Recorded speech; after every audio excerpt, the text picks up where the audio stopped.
Also press this bell icon. Hello guys, welcome ulit sa aking channel. I-share ko lang sa inyo yung aking gagawin na lye water or lihiya. Maglagay lang tayo ng 1 cup of water, half teaspoon ng baking soda.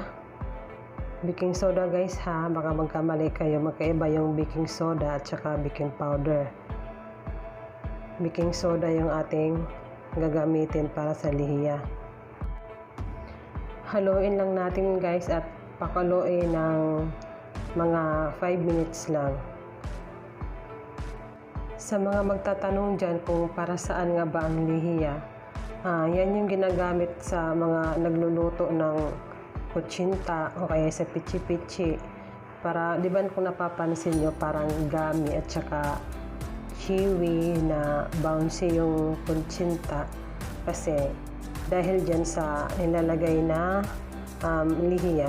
Habang pinapakulo ko itong aking lihiya solution, mag-shout out muna ako guys. Shout out pala dyan kay Kulot Bayan, kay Big Jess, kay Joyods, kay Food Glam. Sa mga mahilig palang mag-bake dyan guys, bisitahin niyo yung channel ni Food Glam kasi more on baking yung kanyang ginagawa dyan sa kanyang channel. Shout out din kay Grace Vlog at kay Yaya May Officials.